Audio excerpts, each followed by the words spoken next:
성경을 읽어가면서 특별히 신약 성경을 읽어가면서 가지게 되는 몇 가지 어려움들이 있습니다. 여러분들에게는 어떤 어려움이 있으신가요? 신약 성경을 읽으면서 아무런 어려움 없이 술술 잘 읽혀지는 분도 계실 거예요. 그런데 대부분 어떤 용어나 어떤 배경 지식이 좀 이해되지 못함으로 인해서 이 말씀이 어떤 의미인지 잘 이해하지 못할 때가 종종 있는 것 같습니다. 저 역시도 마찬가지인데요. 신약 성경을 기록한 저자들이 도대체 어떤 생각으로 어떤 지식을 바탕으로 이 글을 썼을까에 대한 저는 궁금증이 있습니다. 특별히 구약 성경에 대해서 얼마만큼의 신학적인 깊이를 가지고 이들은 통찰력을 가지고 그것을 인용하고 신약을 썼을지에 대한 궁금증인데요. 이로 인해 생기는 문제가 무엇이냐면 신약 성경을 읽는 가운데 우리가 이 저자의 그런 의도, 특별히 구약 성경을 이해하고 바라보는 그 시선과 다른 시선을 우리가 가지게 된다면 우리가 이 성경을 읽을 때 저자와는 전혀 다른 그런 내용으로, 의미로 이해할 수 있다는 거죠. 앞으로 저는 몇 주간 갈라디아서 말씀을 함께 나누기를 원하는데요. 2000년이라는 시간이 흘렀습니다. 이 서신을 쓴 바울, 그가 어떤 입장으로 이 글을 썼는지 우리는 알 수 없죠. 특별히 이 편지를 수신했던 1차 독자, 갈라디아서 이 편지를 수신했던 갈라디아 지역의 여러 교회들, 그 성도들 또한 이 글을 읽고 어떻게 받아들였는지 우리는 정확하게 알 수 없습니다. 그런데 이 그러한 어려움을 듣고 갈라디아서 전체의 말씀을 통해서 우리가 그 지역 교회들에게 하나님이 어떤 마음을 주시기 원해서 이 성경을 쓰게 하셨는지 그 의미들을 한번 살펴보려고 합니다. 갈라디아서 말씀을 나누는 이 시간 동안 하나님이 우리에게 이러한 은혜를 주시기를 원하는데요. 그리스도를 통해 바울이 은혜를 경험했던 것 같습니다. 또 바울을 통해서 갈라디아 지역의 교회들은 은혜를 경험했던 것 같아요. 바울을 통해서 그리고 예수님을 통해서 경험한 그 은혜는 같은 은혜인 줄 믿습니다. 그 같은 은혜가, 동일한 은혜가 이 말씀을 나누는 우리 공동체 가운데도 허락되어지기를, 함께하기를 간절히 소망합니다. 그 은혜에 대해서 갈라디아서는 자유라고 얘기하고 해방이라고 소개합니다. 갈라디아 지역 교회들이 성령 안에서 경험했던 자유, 그 자유가 말씀을 통해서 어떤 것인지, 무엇으로부터의 자유인지, 무엇으로부터의 해방인지를 우리가 살펴보고 우리의 신앙이, 우리의 삶이 그리스도 안에서 주어지는 그 자유, 그 해방을 누리는 그런 삶이 되면 좋겠습니다. 주 성령 하나님께서 이 시간을 주장해 주시기를 기도하며 말씀을 준비해 가기를 원하는데요. 무엇보다 이 시간이 풍성한 은혜가 함께하는 시간이 되도록 많은 기도를 부탁드리겠습니다. 갈라디아서 말씀을 나누기 앞서 한 가지 상황을 먼저 우리가 한번 생각해 보려 합니다. 사랑하는 여러분, 여러분은 누군가에게 한번 전도를 해본 적이 있으신가요? 그냥 단순하게 교회 한번 와봐, 이것이 아니라 내가 저 영혼을 정말 하나님께로 인도하기 원해서 몇 날 며칠, 몇 달, 몇 년을 마음에 품고 기도하고 그 기도 가운데 주시는 그 감동을 따라서 복음을 전하고 왜 우리가 예수님을 믿어야 되는지, 예수님이 필요한지를 그렇게 말씀에 근거해서 상세하게 전해보신 적이 있으신가요? 복음을 전한 뒤에 하나님께서 그 영혼을 변화시켜 주실 것을 고대하며 날마다 그렇게 간절하게 기도해 보신 적이 있으십니까? 한 영혼이 복음을 듣고 기도를 통해서 하나님께 돌아오는 것, 그것을 보는 것, 그것을 경험하는 것만큼 우리 신자들에게 있어서 기쁜 일은 없을 것입니다. 그런데 그 기쁨도 잠시 그 영혼이 믿음의 길을 떠나는 것을 우리가 보게 되었을 때, 그 소식을 듣게 되었을 때 우리의 마음은 어떨까요? 사도행전을 보면 바울은 그리스도의 복음을 전파하기 위해 지중해 연안 소도시들을 정말 부지런하게 몇 차례에 걸쳐서 그렇게 다녔던 것을 우리는 보게 됩니다. 그러면서 복음을 전하고 그 곳에 교회를 세우는 것들을 우리는 볼 수 있습니다. 말씀을 보면 바울의 사역은 정말이지 상상을 초월하는 극한 사역들이었습니다. 바울이 아니라면 이 사역을 누가 감당할 수 있었을까요? 복음을 전하는 가운데 바울은 옥에 갇히고 돌에 맞고 매를 맞고 그것도 죽기까지 맞기도 했다고 합니다. 풍랑을 만나 배가 좌초되기도 하고 헐벗고 굶주리는 것은 다반사였다라고 이야기해요. 우리 인생으로서 한 번도 겪기 힘든 그런 일들을 바울은 정말 숱하게 겪었다는 것이 성경의 증언입니다. 그런데 이 모든 역경은 그의 삶이 무언가를 추구해서가 아니라 단 한 가지였어요. 복음을 전하는 것 때문이었습니다. 그럼에도 불구하고 바울의 고백이 무엇입니까? 빌립보서 3장 14절 말씀입니다. 표대를 향하여 그리스도 예수 안에서 하나님이 위에서 부르신 부름의 상을 위하여 달려가노라. 자신의 입장과 처지는 돌보지 않겠다는 것이죠. 호흡이 있다면 표대를 향하여 위에서 부르신 그 부름의 상을 위하여 달려가겠다는 그 의지가 바울의 의지인 것입니다. 불철주야 하나님의 복음을 전하고 교회를 세웠던 바울, 그가 이런 수고의 땀방울, 아니 핏방울로 세운 교회, 성도 한 사람 한 사람, 그들을 향한 마음이 어떠했을까요? 그들은 정말이지 산모가 아이를 낳는 해산의 수고로 한 영혼 한 영혼, 한 교회 한 교회를 그렇게 낳고 세워갔을 것입니다. 갈라디아서를 받았던 이 교회들 역시 바울의 그러한 수고를 통해서 세워졌을 것입니다. 그런데 이 교회에 문제가 생긴 것이죠. 어떤 문제냐면 바울 자신이 전한 복음과는 전혀 다른 복음으로 그들이 향하게 된 것입니다. 갈라디아서는 이 문제에서 시작되는 성경입니다. 자신이 전한 복음과 다른 복음을 붙잡게 된 갈라디아 지역 교회들, 그들의 소식을 전해 듣게 된 바울은 가만히 있을 수 없었던 거죠. 바울 사도는 한 걸음에 그 지역으로 달려가서 그들을 만나서 다시 한번 복음으로 돌아올 것을 설득하고 싶었을 거예요. 하지만 그럴 수 없었기에 그는 편지를 쓰는데요. 그렇게 쓰여진 것이 바로 갈라디아서입니다. 갈라디아서를 바르게 읽고 이해하기 위해서는 바울이 무엇 때문에, 어떤 문제 때문에 이 편지를 쓰게 되었는지에 대한 이해가 우리에게 필요한 거죠. 그 상황을 우리는 기억하며 이 성경을 읽어가야 되는 것입니다.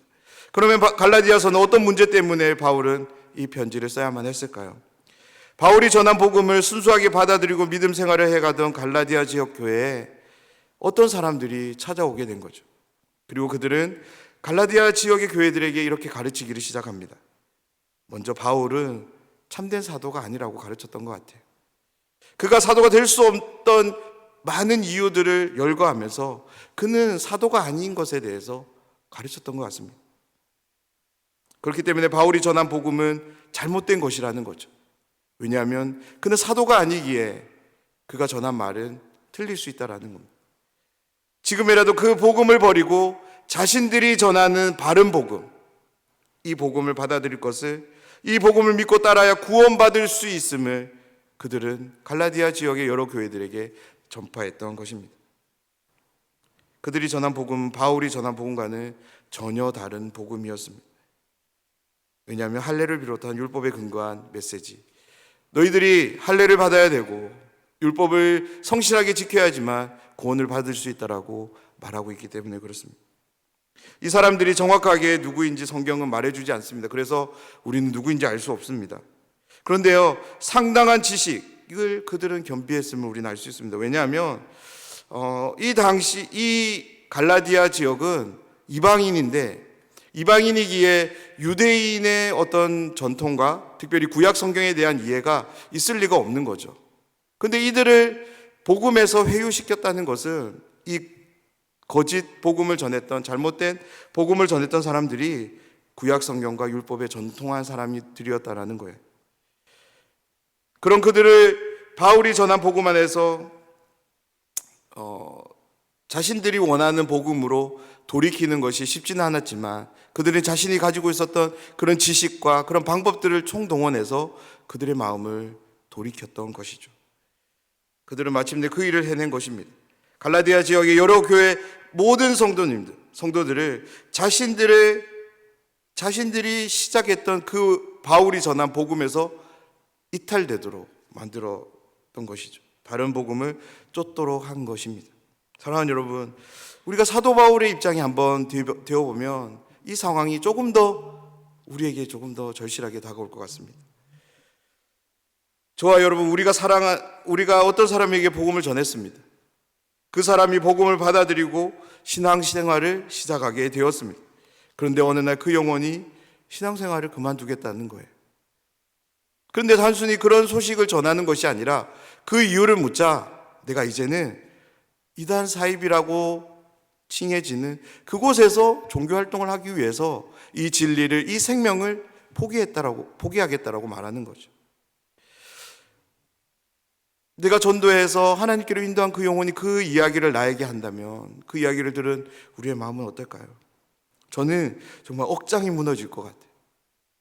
그냥 내가 그를 위한 수고 때문에가 아니라 그 사람의 선택이니 어쩔 수 없지라고 생각할 수도 있지만 진리와 영생을 맛보고도 거짓과 죽음을 다시 선택한다는 것, 이전에 그 자유함이 없고 행복이 없는 그 삶으로 돌아가는 것이 너무나도 안타까워서, 너무나도 슬퍼서 그런 마음이 들 것 같습니다.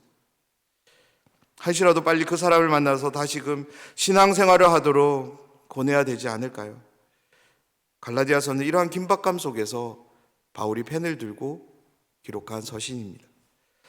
갈라디아서 1장 1절을 이렇게 시작합니다. 우리 함께 한번 읽어보겠습니다.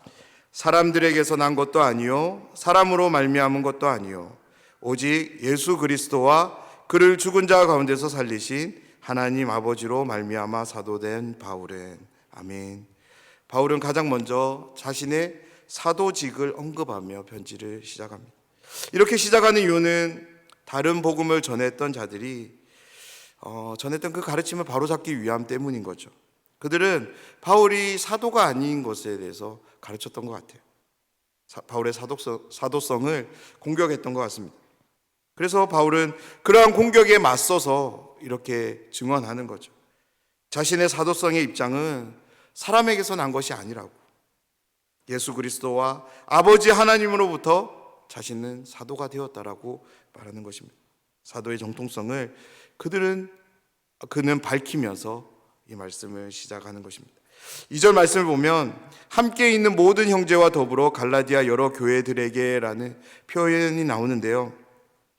바울은 갈라디아 지역의 교인들을 향한 이 편지가 자신이 홀로 쓴 편지가 아닌 것을 이렇게 덧붙입니다. 함께하는 모든 형제들과 공동으로 보낸다라고 이야기하는데요.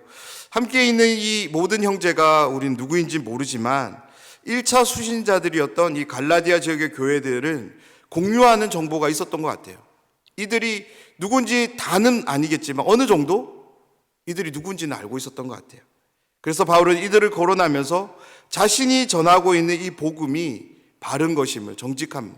왜냐하면 이 복음이 틀렸다라면 이 사람들이 지금 바울과 함께할 이유가 없기 때문에 그렇습니다. 이런 말인 거죠. 너희들이 나를 믿지 못한다면 나와 함께하는 이 사람을 보고서라도 내가 전하는 이 복음이 바른 복음인 것을 너희가 알아줬으면 좋겠다라는 것이 이 표현에 담겨진 마음입니다. 그러면서 바울은 갈라디아 지역에서 처음 복음을 전할 때도 그러했지만 이번에도 십자가의 복음을 통해서 갈라디아 성도들에게 복음을 전합니다. 사랑하는 여러분, 우리에게 복음은 오직 예수님의 십자가밖에 없는 줄 믿습니다. 예수님의 십자가만이 우리에게 복음이요 기쁜 소식인 줄 믿습니다. 5절의 말씀을 마치고 6절에서 바울은 갈라디아 지역의 교회들에 대한 심정을 이렇게 밝히는데요. 6절 말씀을 제가 한번 읽어드리겠습니다.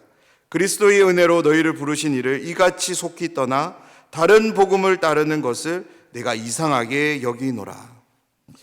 5절과 6절 사이에는 아무 말이 없어요. 그런데 문맥을 한번 따라가 보면 너무나도 큰 차이가 있습니다. 왜냐하면 5절까지는 인사말이었어요. 그러면 이제 6절을 시작해서 이제 본론을 얘기할 때 뭔가 부드럽게 시작하면 너무나도 자연스러울 텐데 그렇게 시작하지 않기 때문에 그렇습니다. 한글 성경에서는 그리스도의 은혜로 이렇게 부드럽게 시작하지만 이제 원문에서는 이런 단어로 시작해요. 싸우마조라는 단어로 시작해요. 뭔가 싸우자라는 말로 들리지 않습니까? 이 싸우마조 이 단어는 이상히 여긴다라는 말인데요. 이거는 일반적인 의미가 아니에요. 이 싸우마조라는 이 단어는 크게 두 가지 용례로 이제 사용이 되었는데 첫 번째는 이제 엄청나게 큰 이제 놀라움을 경험했을 때 이 단어를 사용한다고 합니다. 상상하지 못한 어떤 큰 일 혹은 그러한 충격을 받았을 때, 극심한 놀라움을 표현할 때 이 말을 쓴다고 해요. 절대 그냥 어느 정도 깜짝이야 뭐 이런 정도로 어떤 놀라움을 표현하기 위해서 이 싸움아주 이 단어를 쓰지 않는 거죠. 제가 용례를 좀 찾아보니까 요한복음에 보면 예수님이 니고데모를 만납니다. 그리고는 니고데모에게 너가 거듭나야 된다라는 말을 해요. 그 말을 듣고 이 말을 써요. 너가 거듭나야 된다라는 이 말을 듣고 놀라워하지 말라는 거예요.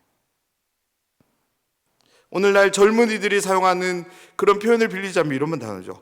헐, 이런 거죠. 내 상식으로는, 내 경험으로는 도무지 납득할 수 없을 만큼의 충격적인 상황인 거죠. 바울은 이들이 자신이 전한 복음에서 이탈한 것에 대해서, 그것도 잘못된 가르침으로 돌변한 사실 자체를 이렇게 놀라워하고 있는 거죠. 도대체 어떻게 이런 일이 일어날 수 있을지에 대한, 절대 일어나지 않을 것이라고 그는 생각했는데 그 일이 일어났기에 이렇게 놀라워하고 있는 것입니다. 두 번째는요, 비난의 의미로도 사용됐다고 해요. 6절에 보면 떠나라는 단어가 나오는데요, 이 단어는 유대 문헌에서 유대인들이 자신들의 삶을 버리고 이방인의 삶을 결정하는 것을 말합니다. 배교를 의미하는 거죠. 그런 점에서 복음에서 떠난다는 것은 복음과는 무관한 삶을 살아가는 거예요. 그들이 이러한 삶을 선택한 것에 대해서 바울은 비난하면서 놀라워하는 것입니다. 갈라디아 교인들이 보이는 이 상황이 너무나도 심각했기에 바울은 이 상황을 조금 더 가지고 오는데요, 한 사건을 이제 직접적으로 소개하지는 않지만 이 말씀을 들은 이 독자들은 이 사건을 기억했을 거라고 저는 생각합니다. 6절에 보면 속히 떠나라는 단어가 나오는데요, 이 단어는 다름 아닌 출애굽한 백성들이 금송아지를 만들고 우상 숭배했던 사건과 연결이 됩니다. 이스라엘 백성들은 애굽에서 나오기 전 하나님으로부터 10가지 이적을 경험합니다. 그러면서 하나님의 그 전능하심을 그들은 만끽하죠. 그들의 눈앞에 홍해가 펼쳐졌습니다. 그때 어떤 일이 일어납니까? 하나님이 그 홍해를 가르시고 마른 땅같이 그곳을 지나가게 하십니다. 그리고 시내산에서 하나님은 그들과 언약을 맺으세요. 그들이 이제 하나님의 백성이 되고 그들에게 율법이라는 것이 주어져요. 근데 그때 어떤 일이 일어나냐면 금송아지를 만들어서 우상 숭배하는 사건이 일어납니다. 그때 하나님이 어떤 말씀을 하냐면 출애굽기 32장 8절에 보면 그들이 내가 그들에게 명령한 길을 속히 떠나 자기를 위하여 송아지를 부어 만들고, 똑같은 단어가 쓰이고 있습니다. 이스라엘 백성들이 하나님의 전적인 은혜 가운데 해방되고 자유인이 되었습니다. 언약과 율법을 부여받았습니다. 그런데요, 몇 날이 못 돼요, 이러한 은혜의 소유물들을 다 저버리고 금송아지를 만들어 우상을 숭배합니다. 구약의 이스라엘 백성들의 모습을 바울은 갈라디아 지역의 교회들과 동일시시키는 거죠. 왜 그렇습니까? 지금 갈라디아 교인들이 그리스도 안에서 소유하게 된 은혜의 산물, 이후에 구체적으로 살펴보겠지만 성령을 통해 주어진 그 모든 자유, 성령의 그 은혜들을 그들은 다 저버리고 잘못된 복음으로, 다른 복음으로 향하고 있기 때문에 그렇습니다. 이러한 행동을 보이는 갈라디아 교인들을 바울은 어떻게 이해할 수 있을까요? 7절에서 바울은 그들에게 새롭게 전해진 소식에 대해서 이렇게 선언합니다. 7절 말씀입니다. 다른 복음은 없나니 다만 어떤 사람들이 너희를 교란하여 그리스도의 복음을 변하게 하려 함이라. 갈라디아 지역 교회에 침입한 사람들은 바울처럼 자신들이 전하는 이 메시지가 복음이라고 소개했을 것입니다. 바울로부터 복음이라는 것을 처음 받았던 그들은 성령 하나님의 놀라운 은혜, 자유, 해방을, 그런 것을 누리는 삶을 경험했던 거죠. 그러했기에 누군가가 복음이라는 타이틀을 가지고 다가왔기에 그들은 호기심을 보였을 것입니다. 그리고 그들을 환영해 줬을 거예요. 왜냐하면 이들을 통해 듣게 되는 복음을 통해서 또 다른 새로운 놀라운 은혜를 경험하게 될 것에 대한 기대가 있었기 때문에 그런 거죠. 근데 문제는 그들이 전한 것이 복음이 아니었다라는 거죠. 복음이 아닐 뿐만 아니라 자신들이 가지고 있었던, 누리고 있었던 복음의 삶으로부터 완전히 이탈되도록 만드는, 그런 거짓이었던 것입니다. 복음일 줄 알았지만 이제 그들에게는 복음과는 전혀 무관한 삶이 주어지게 된 것입니다. 바울이 갈라디아 교인들을 향해 다른 복음이 없다는 이 강력한 선언은 그들의 어리석음을 깨우치는 동시에 복음의 배타성을 일깨워주는 말씀인 거죠. 사랑하는 여러분, 그리스도의 십자가 외에 우리에게 그 어떤 것도 복음이 될 수 없음을 확신하십니까? 정말로 믿으십니까? 복음은 배타적입니다. 너무 왜 배타적이어야 되냐고 한다면 저는 할 말이 없습니다. 왜냐하면 진리는 배타적이기 때문에 그렇습니다. 예수님이 지신 십자가에 보이신 그 순종을 통해서만 우리의 모든 죄와 허물, 우리의 구원이 온전해지는 줄 믿습니다. 오직 십자가만이, 그리스도의 십자가만이 온 인류를 향하는 유일한 복음임을 여러분 확신하시기를 부탁드립니다. 바울은 친절하게 갈라디아 교인들에게 상황을 이제 설명하는데요. 그들이 너에게 전한 것은 복음이 아니라 너희를 파괴시키는, 너희를 교란하여 너희의 삶을 파괴시키는 그런 것이라고 소개합니다. 다시 말씀드립니다. 갈라디아 지역 교회들의 문제를 일으킨 자들은 바울이 전한 복음에 심각한 문제가 있었다고 주장했던 사람들이었습니다. 바울의 사도성을 의심하도록 했고, 그로 인해 바울이 전한 복음, 그 복음의 전당성 또한 그릇된 것이라고 생각하도록 만들었습니다. 그들의 행동에 대해서 바울은 교란하다라는 말을 쓰는데요. 교란하여라는 이 헬라어를 찾아보면 복수용으로 쓰여졌어요. 그러니까 이 당시에 갈라디아 지역의 교회들에게 찾아온 이 다른 복음을 전했던 사람이 어떤 소수의 사람을 넘어서서 어떤 집단, 무리였음을 우리는 기억할 필요가 있습니다. 또한 변하여라는 이 단어도 상당히 중요한 단어인데요. 단순한 변화를 말하는 단어가 아닙니다. 극한 대조를 보이는 단어인데요. 어느 정도냐면 빛과 어둠이에요. 생명과 죽음이고요. 물과 피, 잔치와 애도, 이런 극단적인 변화를 가리킬 때 사용되는 단어가 오늘 이 말씀에 사용된 변화여입니다. 바울의 입장에서 대적자들이 전한 이 복음은 복음이 아닐 뿐만 아니라 갈라디아 지역 교회가 복음과는 전혀 무관한 삶으로 나아가도록 만드는 그런 것을 의미하기 위해서 이 단어를 사용한 것입니다. 생명에서 이제 다시 사망으로, 자유인에서 종으로, 이와 같은 되돌림이 그들에게 일어나게 된 것이죠.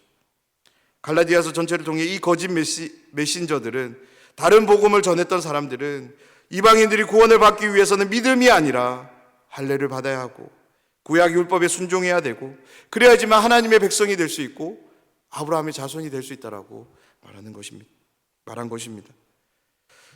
바울은 8절 9절에서 거짓 이 메신저들이 전한 사람들을 염두하며 그들에게 주어질 결과 심판에 대해서 강력하게 이야기합니다. 바울은 직접적으로 그들을 거론하지 않고 오히려 자신의 입장에서 또한 천사들을 이렇게 이야기하면서 이야기한다는 점이 좀 참으로 놀라운데요. 누군가가 잘못을 했다면 그 잘못을 한 사람에 대해 직접적으로 이야기해도 무관한데요. 하지만 바울은 그렇게 말씀하지 않습니다. 그것은 자신이 전한 복음이 참이기 때문에 그럴 수 있는 거죠. 사랑하는 여러분, 우리들 중 어느 누구도 자신의 잘못을 덮기 위해 태연하게 저주를 자신에게로 돌릴 사람은 없습니다. 만약 있다면 그는 거짓말하는 사람이에요. 거짓말하는 사람이 아니고선 자신의 진실성과 정당성을 위해서라도 저주를 자신 앞으로 돌릴 사람은 아무도 없을 것입니다. 무엇보다 이 저주가 하나님으로부터 최종 단계에 주어지는 심판임을 확인한다면 더더욱 그럴 사람은 없는 거죠. 바울은 다른 복음을 전하는 자에 대해서 분명한 사인을 보냅니다. 9절에서 다시 한번 비슷한 내용으로 구체적으로 소개하는데요. 9절 말씀입니다. 우리가 전에 말하였거니와 내가 지금 다시 말하노니 만일 누구든지 너희가 받은 것 외에 다른 복음을 전하면 저주를 받을지어다. 아멘. 9절에서 바울은 갈라디아 지역에 선포된 복음을 바른 복음, 참 복음의 기준으로 삼습니다. 이로 인해 이 편지를 읽게 되는 갈라디아 지역의 교회들이 자신들이 처음 들었던 복음이 참이었음을, 진짜였음을 깨닫도록 하고요. 또한 다시금 그 복음을 붙잡도록 촉구하는 것이죠. 그러면서 너희들이 처음 들었던 복음과 다르다면 그것은 복음이 아니라는 거예요. 바울 자신이 그리고 함께하는 우리가 다시 와서 복음을 전했을 때 너희가 처음 들었던 복음과 다른 복음이면 그건 복음이 아니라는 거예요. 심지어 천사가 와서 전한다 할지라도 그것은 복음이 아니라는 거죠. 그리고 그러한 것들을 전하는 자들에게 최후 통첩을 선언하는데요. 누구든지 너희가 받은 것 외에 다른 복음을 전하면 저주를 받을 것이라고. 그들이 받게 되는 저주는 다름 아닌 하나님으로부터 주어지는 최종 심판입니다. 회복될 수 없는, 돌이킬 수 없는 영원한 멸망을 받게 될 것이라고 바울은 이야기합니다. 다른 복음을 전파하는 자들에게 그것이 얼마나 큰 죄인지를 교훈하고 있는 거죠. 10절은 하나님과 사람을 대조하며 자신이 절대 사람을 위해서 사람을 기쁘게 하려 하지 않았음을 강조합니다. 우리는 그냥 이 말씀을 그냥 읽어갈 것 같은데요. 신학자들은 이 말을 정말 깊이 있게 연구했더라고요. 제가 말씀을 준비하면서 참고했던 주석만 하더라도 3페이지를 이 이야기를 쓰더라고요. 신학자들이 이 말씀을 연구한 시작은 그거예요. 바울이 아무 이유 없이 이 이야기를 하지 않았을 거라는 거예요. 더군다나 이제부터 주어지는 이야기들을 생각해 볼 때 이 10절은 너무 중요한 단서들을 많이 이야기한다는 거죠. 바울이 10절에서 특히 사람에게 좋게 하랴 하나님께 좋게 하랴 이 말을 한 이유는 바울이 갈라디아 지역 사람들에게 복음을 전할 때 그들의 마음을 사기 위해서, 환심을 사기 위해서 복음을 온전하게 전하지 않았다라는 그런 소리가 이 당시에 있었다라는 거예요. 다른 복음을 전했던 자들이 갈라디아 교회에 이렇게 가르쳤다고 합니다. 이방인이었던 갈라디아 지역 사람들이 거리낌 없이 그리스도인이 될 수 있도록 돕기 위해서 바울이 할례를 가르치지 않았다라는 거죠. 왜냐하면 이방인들에게 할례 의식은 꺼려지는 의식이기 때문에 그렇습니다. 그래서 그들의 거리낌을 없애기 위해서 바울은 복음에서 할례를 뺐다라는 거예요. 그렇기 때문에 바울이 전한 복음은 온전하지 못한 복음이라고 다른 복음을 전했던 자들이 갈라디아 교회에 가르쳤던 거죠. 이러한 소리가 있음을 알고 바울은 이렇게 말하는 거예요. 내가 지금까지 사람들의 기쁨을 구하였다면 그리스도의 종이 아니라고. 바울은 자신이 이제껏 사람들의 기쁨을 구하지 않았음을, 만일 자신이 사람을 기쁘게 하려 했다면, 그 사람의 입장을 맞추기 위해서 복음을 전했다면 그리스도의 종이 아니었다라고 얘기하고 있는 것입니다. 오늘 말씀은 갈라디아서 서론에 해당하는 말씀인데요. 오늘 말씀을 통해 우리가 두 가지를 한번 함께 기억해 보기를 원합니다. 그리고 그 두 가지를 통해서 우리의 삶을 한번 돌아보았으면 좋겠는데요. 먼저는 다른 복음은 없습니다. 우리 안에 있는 복음은 어떤 복음입니까? 나는 지금 바른 복음 안에 있습니까? 그 바른 복음을 붙잡고 신앙생활하고 계신가요?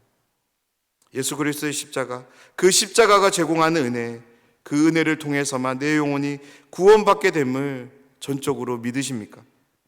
아니면 그거 외에 다른 무언가를 덧붙여야 되겠다라는 그런 생각을 하고 계신가요? 나의 구원의 완성을 위해서 십자가만으로 부족한 거 아닌가? 내가 이것도 해야 되고 내가 이것도 해야 되는 거 아닌가? 그런 생각이 드십니까? 사랑하는 여러분, 그렇지 않습니다. 우리에게 있는 복음, 십자가의 복음, 이 복음이면 충분합니다. 그런데 조건이 있어요. 뭐냐면 예수 십자가의 복음이어야 됩니다. 그런데 그 십자가가 나의 노력과 열심에 의해 선명해지고 흐려지기도 할 때가 있어요. 그런데 우리가 정말 기억해야 될 것은 우리의 시선 속에서 그것이 흐려진다 할지라도 십자가에서 주어지는 은혜는 흐려지지 않는다는 겁니다. 비록 나에게 있어서 십자가가 흐릿하게 보인다 할지라도 십자가에서 주어지는 하나님의 은혜는 결코 흐릿하지 않음을 확신하시기를 부탁드립니다. 말씀에 대한 나의 순종과 나의 헌신이 불충하고 불성실하다 할지라도 십자가에서 지신 예수님의 순종과 헌신이 완전하고 신실함을 믿으시기를 바랍니다. 그렇습니다. 우리의 구원은, 나의 구원은 나의 어떠함에 달려있지 않습니다. 예수님이 골고다 언덕에서 지신 십자가, 그 십자가에서 보이신 순종, 그 순종을 통해서 완성된 줄 믿습니다. 우리의 구원을 누가 완성하셨습니까? 결코 내가 아닙니다. 예수님이 하십니다. 예수님이 하셨습니다. 그러하기에 나를 향하고 있는 이 구원은 아무도 흔들 수 없는 구원입니다. 그러니 사랑하는 여러분, 우리도 흔들리지 맙시다. 주님이 완성하셨습니다. 그리고 성령 하나님께서 완성된 구원을 우리에게 적용시키시며 완성을 향해 인도해 가심을 믿으시길 부탁드립니다. 그 믿음에서 흔들리지 않기를 우리는 날마다 기도하는 우리 모두가 되어야 될 줄 믿습니다. 두 번째는 우리의 삶의 궁극적인 목표가 무엇이 되어야 될까를 한번 생각했으면 좋겠습니다. 우리의 삶이 이제는 예수님의 십자가를 통해 주어진 삶이라고 고백한다면 우리의 삶은 어떠해야 될까요? 바울은 하나님을 기쁘시게 하는 삶이 되어야 된다고 말씀합니다. 그렇다면 하나님을 기쁘시게 하는 삶은 우리가 어떻게 살아낼 수 있을까요? 하나님을 기쁘시게 하는 삶은 십자가를 향하는 삶을 통해 될 줄 믿습니다. 그렇다면 십자가를 향하는 삶이란 어떤 삶일까요? 십자가를 향하는 삶은 사람을 기쁘게 하는 삶이 아닙니다. 또한 사람을 두려워하는 삶도 아닙니다. 십자가를 향하는 삶이란 예수님이 보이신 십자가의 사랑을 힘입어 그 사랑을 가지고 사람을 향하는 삶입니다. 그 사랑을 실천하는 삶이 바로 십자가를 향하는 삶입니다. 우리의 가정에서, 직장에서, 어디를 막론하고 내가 거하는 모든 곳에서 그리스도의 사랑을 힘입어 살아가는 사람, 그리스도의 사랑을 실천하는 사람이 바로 십자가를 향하는 사람입니다. 십자가를 향하는 사람은 그리스도인이 됨으로 인해 찾아오는 여러 많은 불편들을 불편으로 여기지 않는 사람이에요. 오히려 그 불편도 기쁨으로 감내하며 성실하게 감당하는 사람이 바로 십자가를 향하는 사람입니다. 또한 십자가를 향하는 사람은 하나님을 두려워하는 사람입니다. 하나님을 경외하는 사람이 십자가를 향하는 사람입니다. 사랑하는 여러분, 나와 함께하는 복음을 날마다 점검해 보시기를 부탁드립니다. 그리고 지금 나의 삶은 무엇을 향하고 있는지를 늘 하나님 앞에서 점검해 보시기를 부탁드립니다. 그리스도의 십자가 복음 외에 다른 복음은 없습니다. 우리의 삶에 하나님을 기쁘시게 하는 삶, 십자가를 향하는 삶 외에 그 어떤 것도 최고의 가치가 되어서는 안 될 것입니다. 갈라디아서는 다른 복음으로 변질된 갈라디아 지역의 교회들에게 다시금 복음이 무엇인지를 설명하고 설득하며 그 복음으로 다시 초대하는 말씀입니다. 복음의 변질은 단순히 잘못된 지식을 갖는 것으로 끝나지 않습니다. 삶의 전적인 변화를 가져다 주는데요. 생명이 사망으로, 빛이 어둠으로, 잔치가 슬픔으로 바뀌는 결과를 가져다 줍니다.